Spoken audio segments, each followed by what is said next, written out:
Hello, and welcome to the Alpha Software Demo and Q&A webcast. I'm Dave McCormick, VP of Product Management here at Alpha Software. Today I've got about 3 things to show off. One of them is a TransForm thing, and it has to do with our new AI feature, a new AI builder, which is built into the beta version of TransForm. So I can't wait to show that off. But I have a couple other Alpha Anywhere things to get to as well. One will have to do with looking up multiple fields and filling in multiple fields. The other has to do with importing data from a spreadsheet.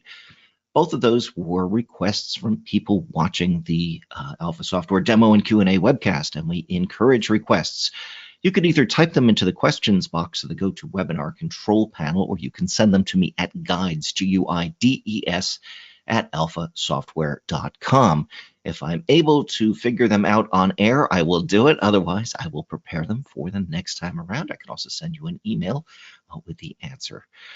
So I'm pleased to see a bunch of people here today. So let's get started. Before I go any further, I always do a quick AV check. So I'm moving my mouse here around on the screen and I'm talking. Can you guys see the screen? Can you see my mouse move? All good. Wonderful. Thanks very much. All right, let's go take a peek right now at Alpha TransForm. So hold on a moment while I switch over to that screen.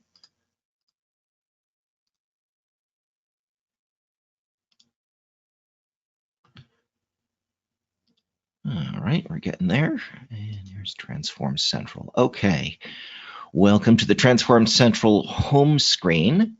And this is, whoops, this is not the right one because I'm in the real version of TransForm. I'm going to go to transformbeta.alphasoftware.com. You guys can go there as well. If you like, chances are if you have a TransForm account, you already have a beta account, but you can also sign up for one. And if you have an account like that, this is what you will be able to do. There's a caveat. There's a couple of bugs, and this is sort of a research thing, but I still think you're going to find it kind of cool. So here I am on the home page, and I'm going to click the Add Form Type button. And you'll see I've got a new option here called AI Form Builder. And the thing that it's going to let you do, well, the first thing it's going to do is demonstrate the first bug. You're going to get this little checking username password thing here. You can ignore that. We're gonna have that fixed shortly. What I want you to pay attention to is over here where it says Form Purpose, because this is what we call the Assistant section of the AI Form Builder. Here's where you describe the kind of form that you would like to build. And we've already put in a sample that you could use called a form to inspect a bakery store. So that would be, we can go ahead and use that one, but we could put in anything. We could say a form to inspect a car, or want to do maintenance on a landscape, or anything that you can imagine that you would possibly keep track of. You go ahead and type that in here, and it will send it off to our AI, which will then give it a moment to think about it. And when it thinks about it, what it will do is we'll actually generate the code that's necessary to build your form for you and insert that into a viewer here on the right. At that point, this little checking name and password thing should go away. So sometimes it takes 20 seconds, sometimes 30, sometimes less. But so as you can see, what has been revealed is a brand new form, bakery store inspection form. It gives you a bakery store name. It's even given you some sample data in here. But here are the fields that it thinks that you should be collecting. So you can type in all of the different types of equipment. You can say what condition it's in. You can even maybe inspect the products themselves, prices, quantities, all kinds of things can be added in.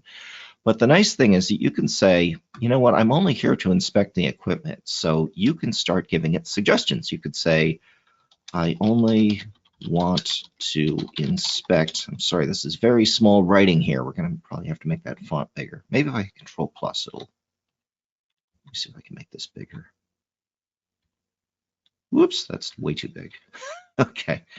All right, so hopefully it's a little bit more legible, but right down here at the bottom left of the screen is where I am. I only want to inspect equipment. I also would like a signature field. So you could just type in things like that. So I'm going to go ahead and click send. and it knows what it's created already, and it's going to start making updates to it. So as you can see, it's doing this little animation here while it creates a new form. And again, oh, that took about 12 seconds. That's not too bad. So now you'll see it just has the bakery equipment. It's removed the stuff that I didn't want. And you'll see it's even made a list here. So if I were to try to fill this out, and I've got my signature also put in, I could start filling this in right away. Let's pretend that this is enough to go on. So I'm going to just go ahead and say it, because I could have given it a lot of, in fact, let's do a couple different things. So we've got store address. Can you add city and cities, let's say city, state, and zip, also phone number. As you say, it's working hard to get this done. And again, in a couple of seconds, what you're going to have is an updated form, ideally with our city, state, and zip, and also the phone number. City, state, zip, and phone number have now been added. So you could go back and forth, and let's say you decided, oh, you know what, I shouldn't have asked for that. I want to go to a previous version. I could click that revert button. It's going to take me back to the previous version, and then I could start again. Or if I realize, no, I didn't want to go back, I could hit restore and then head right back here. So now I'm at a point where maybe I think that my form is pretty good. So what I can do here now is I can click the save button, and we'll call this the bakery form. I think I've made a lot of bakery forms, so maybe I have to give it a unique name. So I'm going to click save. We'll call it bake form, baker form, bake form 2, just to make it stand out. And now that we've created that, it'll appear right here on our home screen in TransForm Central. So I can go ahead and fill out that form. It's all ready for me, or I could go edit the form. Let's try filling it out though. So I'm going to click on, shouldn't have clicked view instances. I'm going to click on fill new instance. And that's going to open up the form. And you can see here it is. And I can start filling it out. Baking store thing, call it sweet treats. We'll go to the next field. 123 Main Street. And we'll put that in Boston. And that's enough. Let's skip down and see what else we want to fill in. Bakery equipment, equipment name. We can call this the mixer. Okay, we'll see it's in good condition. I can take a picture of it if I want. I'm on the web right now, so I'd have to use one of these cameras. This is camera 1. This is the one that's built into my phone. So I guess I'm the mixer. Hi, it's a manual mixer. So I'm going to say take photo. And I'm going to go ahead and save that. But if I wanted to, I could actually route this. In other words, I could have started filling out this form and then route it to another user in my system. So if I wanted to, I could click, actually, first let's click use this photo. So at least it's saved into our record here. And click OK. And now here's all my stuff. But what I can do is I can click rooted. So if I click not rooted, boink, I could say I would like to route this to a member of my team. And it gives me a drop-down list of the other people who are here. These are all my different test addresses. But I'm just going to keep it to myself. I could also put it into a queue so that members of that queue could go and check that record out and finish completing it as well. So you've got quite a lot of flexibility for this. I'm just going to go ahead and hit done. I'm going to hit save, and then it should be ready in my account to take a look at it. You'll see that little animation maybe that popped up. It happened just for a second, and it showed me that I now have one form instance. I can click on that form instance, and you will see that my bakery form has been all filled out, and I can view it here simply by selecting it. And there I go, complete with picture. So not a particularly long demo, but it's one I encourage you to go and play with yourself. We're going to be making a lot of optimizations to it, but we found at this point it does give you a very big head start when you're building out forms.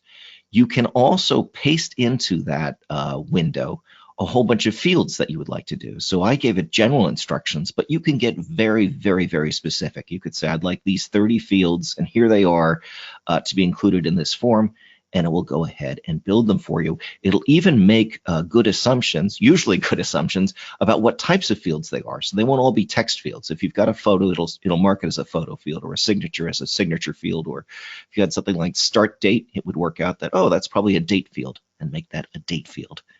So that's what's going on now in the world of TransForm. Are there any questions before I move over to my Alpha Anywhere stuff?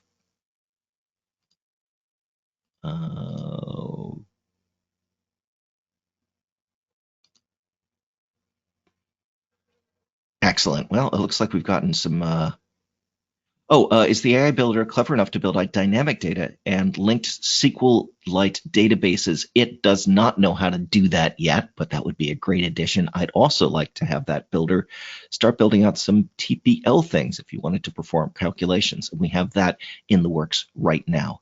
So hopefully you'll enjoy this. All right. So next thing I'm going to do is I'm going to pop over to Alpha Anywhere because we did have a couple of questions there. So let me just move over to my PC. And here we go. And we'll open up Alpha Anywhere. The first question, oops. Do I have Alpha running? That's the first question. Do I have Alpha running? Let's open up Alpha Anywhere. All right. I like to actually launch Alpha Anywhere from the installer. I know that sounds weird, but when I go there, I first of all know whether or not there's been an update, and then I can quickly update to a new version if I want to. And there is supposed to be one within the next few days of Alpha Anywhere. But this one's still from the 6th. That's fine. So here it is. I'm going to go ahead and click Launch and open up Alpha Anywhere.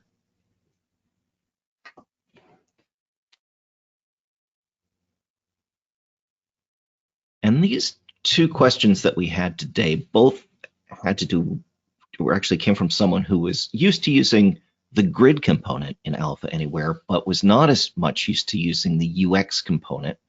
The UX component, the reason we suggest using that is because it's a more flexible, lighter weight component that is much easier to be made responsive for mobile devices. It also handles offline data and things like that. So it's really the one that if you're going to be building something that will be used on a mobile device, we do suggest using UX components over grid components. But grid components did have a couple of things in them that they could do pretty easily. One was the ability to look up a value from another table and fill in multiple fields in the record that you're entering. The other thing is that it had a fairly easy way of importing data from a spreadsheet and putting it directly into a SQL table. You could do both of those in the UX, just the process is just a little bit different, but it isn't that hard. And I'm going to go ahead and show you how that works. So let's go ahead into my first one. We'll do the lookup one, which I think we called looking up. There it is. And here is my UX control. And let me show you how it is put together. In my UX control, I have got a list. Let's open that up. And that list control points to a table called trips. In the trips table, trip has a trip ID. That's just a unique value that's set by the system. Don't worry about that one. You have the trip date when it occurred. You have a driver. You have a plate. You have a make, a model, and a model year. These last fields, so the plate, make, model, and model year, of course, refer to the vehicle. So it would be cool if, when you're filling in this form, when you chose the plate field, you automatically filled in the make, model, and model year. And that's exactly what we have done here. So let me just go ahead and go and working preview. I'll just show it to you working first, and then I'll show you how it was put together because it's really pretty easy. Okay, so here I am in my trip list, and below here I've got a detail section so that when I select something in the trip list, you'll see that it fills in all the fields here in the detail section. And it's the detail section where I'm going to do edits. It is possible to do in-place editing on a list, but this time I've decided to have a separate detail section. So I just wanted to point that out. Okay, so let's say I wanted to either edit or create a new record. Let's just say I'm going to edit a record. And so here is Dave. Dave is the driver. And here is here I can look up his plate number. If I had deleted this, you would have seen this would have been the plate number field because it is, or should be, watermarked. Oops, guess I didn't. Anyway, so I'm going to drop down in this list and I'm going to go through and I'm going to choose from any one of our vehicles here. So let's choose, say, this Nissan Sentra from 2007. Let's say that's what I was driving. When I click that button, you'll see it fills in Nissan Sentra and 2007. You'll also notice that it had this little, pop-up window here, which I can actually resize, and it's got that list in it. So probably the question is, how do we do that? Well, I will show you. Over here on the UX control, besides having the trip list, I put in another list called vehicles. And you'll see vehicles is pulling from a table called vehicles, and it's pulling the plate number, the make, the model, and the year. Okay, so those are the unique. There's just one for each car that's in there. Then I placed this inside a window, and the reason I put it inside a window is because it will make it invisible unless it is called. So in other words, the window is the thing that pops up. So I've made that a window. Then I went down here into the plate field because that's where I want sort of the magic to happen. That's where I want the lookup to happen, is on plate. So if I scroll, or even if I just type up here in properties, I type in lookup, you'll see that I have the lookup property checked to yes. And then the lookup type, I had a couple options here. I could do it as a grid component or a couple other things. There's other ways that you can pull the list, but I decided to pull the lookup from a list control. In other words, this vehicles list. And then I had to define how it worked. So I'm going to go ahead and click the lookup definition. And I didn't have to do much. I just said that the lookup list was vehicles. It was only one of my two list controls, so that was easy. And I didn't really change anything else here, but you do have a lot of control over the styles, the names, and everything. So you can get this interface to look exactly like you want. I just used the default out-of-the-box way of doing it. So once that was done, it would automatically fill in the value, but it would only fill in the value for the plate number, because that's all lookup does. Lookup doesn't fill in multiple fields, it just fills in one. So how do we do the multiple fields? Well, as it turns out, we have a piece of action JavaScript so that you can do this without programming. All I did is I went down to the action under plate, which was the one where I had made it change to plate. Let me find on change. There it is, on change. So in other words, when the value of plate changes, I want to run this script. So let's click on the script, and it's an action JavaScript script. We'll double click on that. That's that. Let me show you what that script looks like. If you were in here, if you said add an action, you could just say look up and fill fields. And this is the action that we are performing. So that's the look up and fill fields. And then you choose where it's going to come from. In this case, I set up a connection string because I'm using a SQL table. And then I choose the table, which was vehicles in this case. And then I said the linking field is that I want the plate. So this is how you do this. You double click on it. I want the plate to match the plate number. So in other words, what field in this table matches the field in that other table? We'll go ahead and click OK on that. And now are the fill-in fields. This is where we can choose all the fields we'd like to fill in. So for make, double click on make, and I can just choose make. Now make is assigned to make. Model is assigned to model. Model year, I called it V year for vehicle year. And now I've got my lookups complete.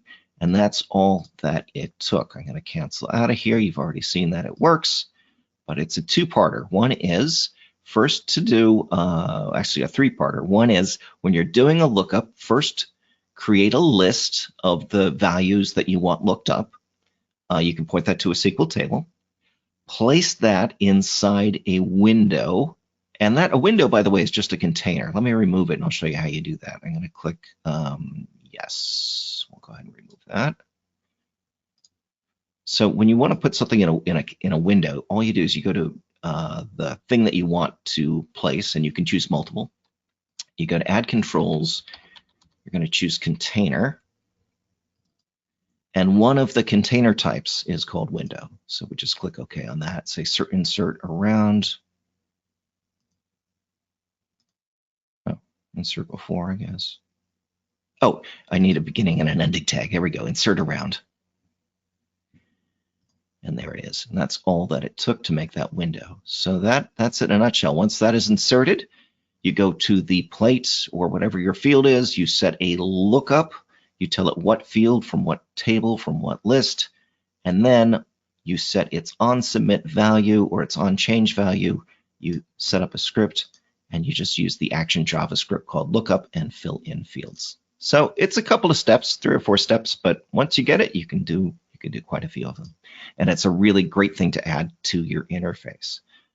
All right, let's go ahead and close that down. The other question that we had to do with importing data from a Excel table.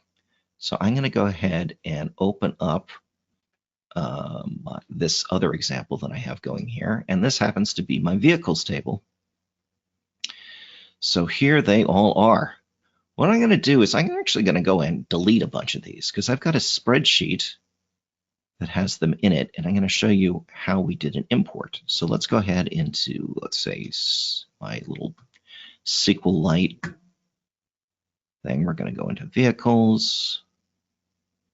SQLite Studio, by the way, highly recommend. A really nice, easy way to make edits. It's free, and it's just a great tool for working in these. So I think I can choose multiple just by doing that. I can. And then I should be able to delete selected rows. Uh-oh, that didn't look good.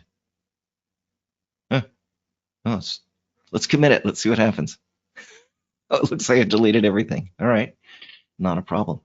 What I'm going to do is I'm going to show you that previously I had created a spreadsheet. Let's go take a look at that spreadsheet called sample vehicle data. And in the sample vehicle data spreadsheet, I have got fields for each one of the fields in our table. We'll let that open up in a second. So it's plate number, make, model, and year. Let's go back into Alpha. And now that we have deleted all of that data, let's go back into working preview. This should probably be empty at this point. It is, great. So what I'm going to do is I'm going to import some data. I'm going to click import. I need to select the file. And my vehicle list file should be here. Maybe it's in downloads. I think it's in downloads. There it is. Sample vehicle data.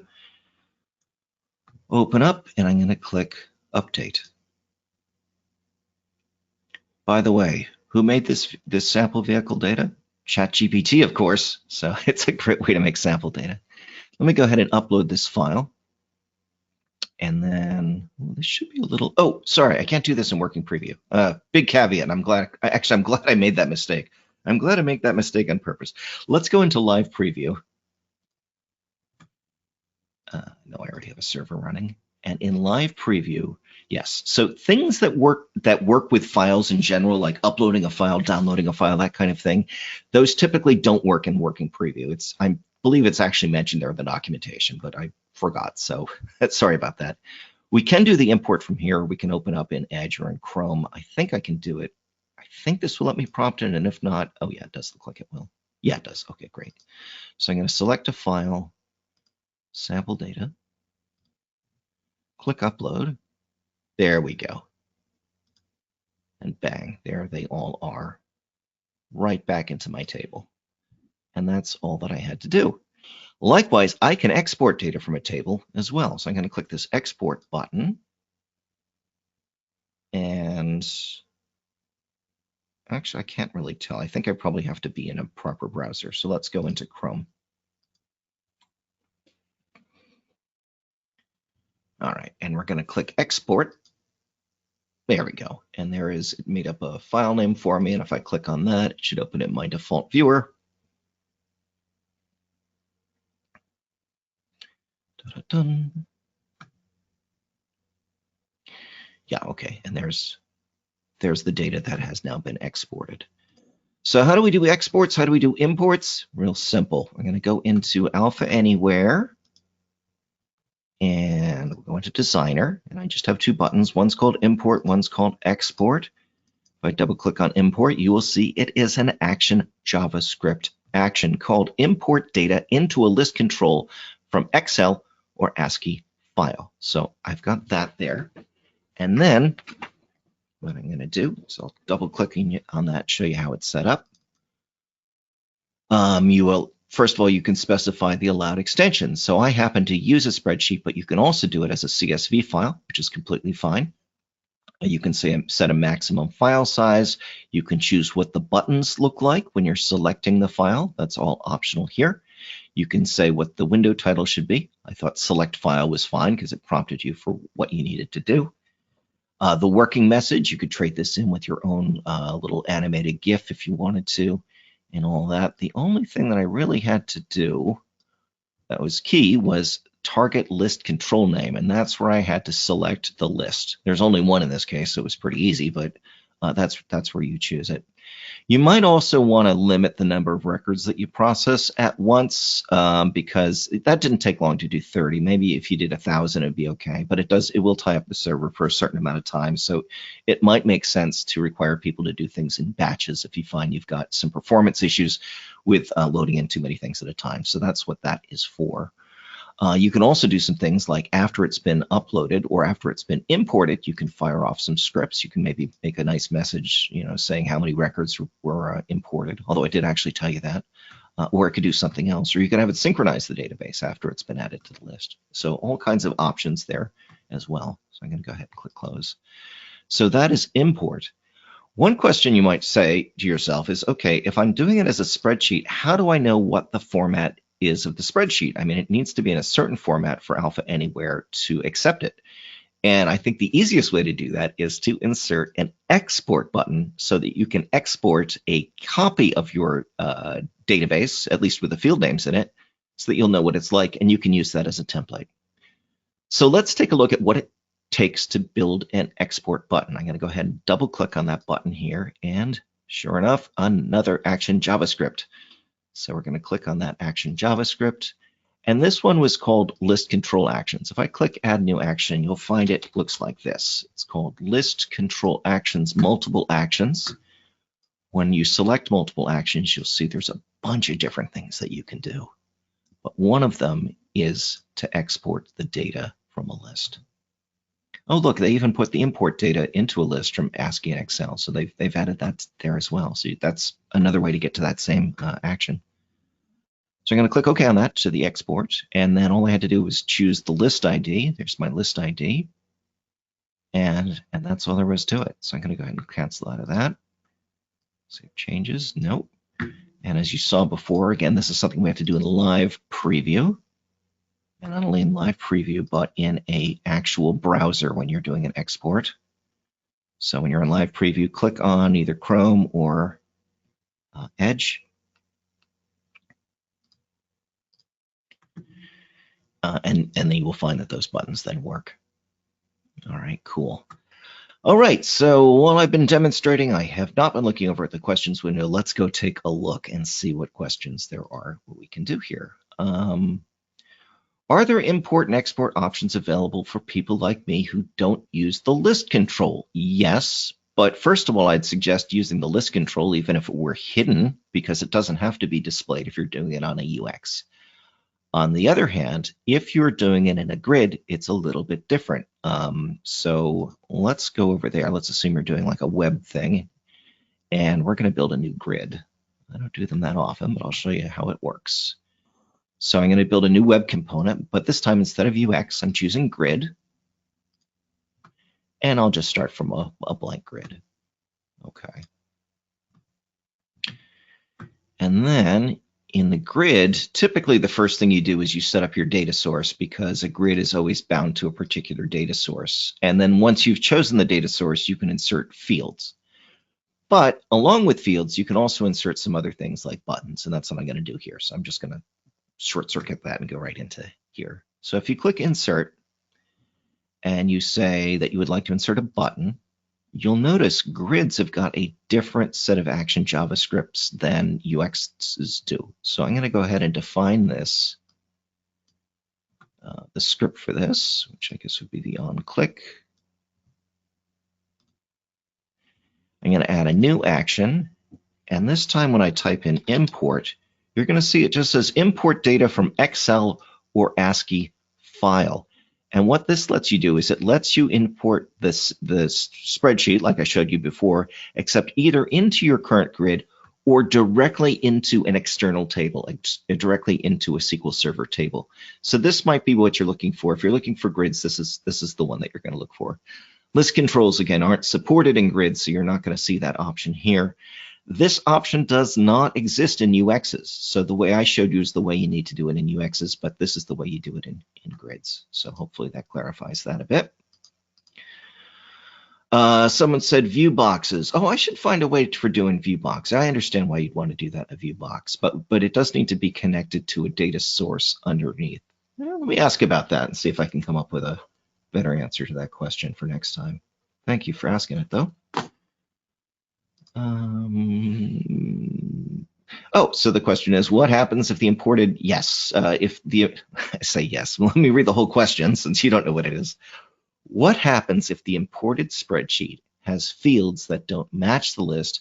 I assume an error message. Yes, you will get an error. It isn't super specific. It will just tell you how many records did not import, how many errors there were. It doesn't tell you specifically why. In other words, which fields were wrong.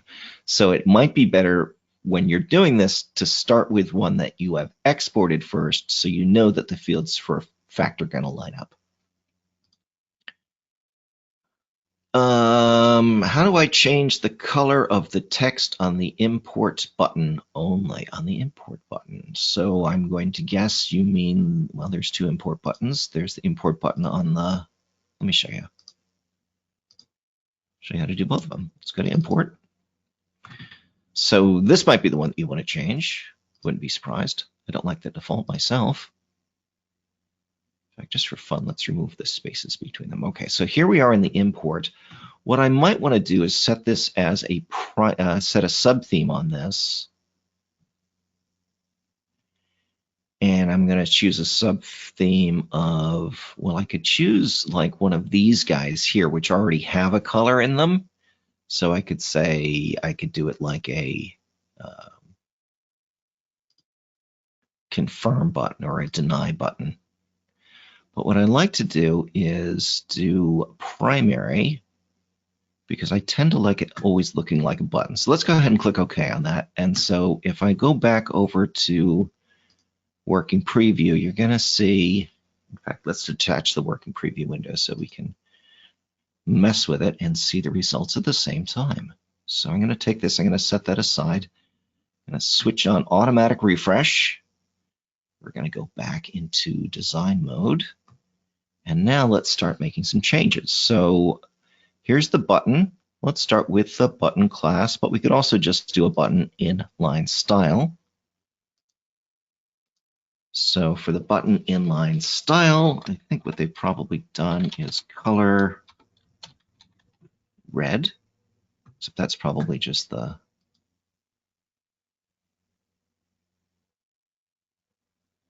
there we go. That just changed the text color. How do you change the fill color? We're going to change that right here.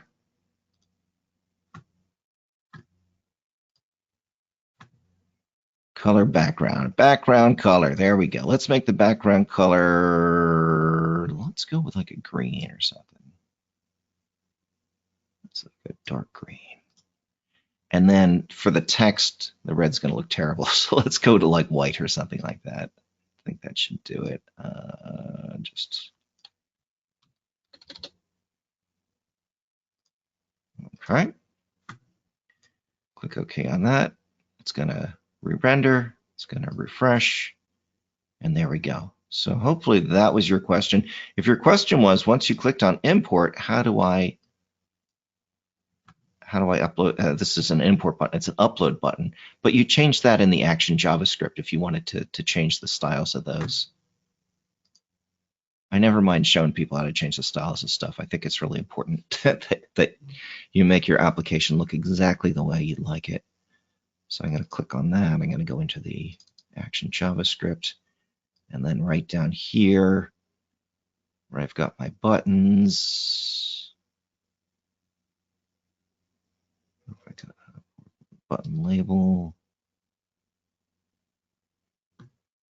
watermark prompt, file upload. Maybe I'm just not seeing it right now.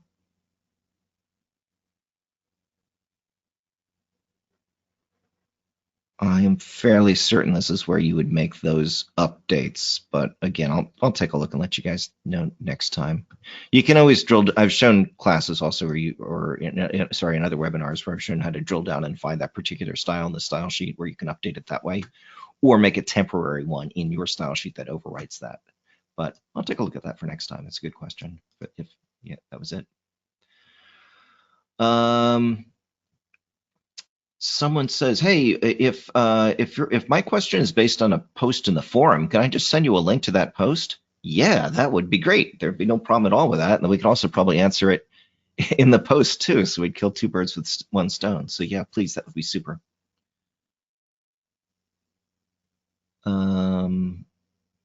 Is there a way to use a lookup to filter on a range? In other words, I want to find values between X date and Y date. Yeah, we can filter dates on ranges. I don't have a prepared example, so let me write that down because I want to show you a couple good ways.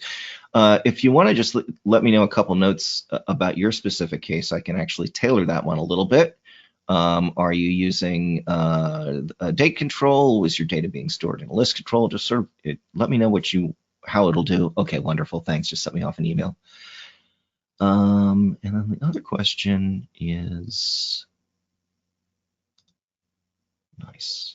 That's good. Good, good, good. Well, that looks like it for questions. If I missed any, again, you know how to reach me. Thank you, everyone, for attending today. Really very much appreciate it. I am not going to be here next Wednesday. As it turns out, it's my birthday. I'm taking it off, just letting you know. But we will be back the following week, and we will, of course, be here to answer questions at any time over at guides@alphasoftware.com. So thanks very much, and I'll see you in 2 weeks. Take care. Bye-bye.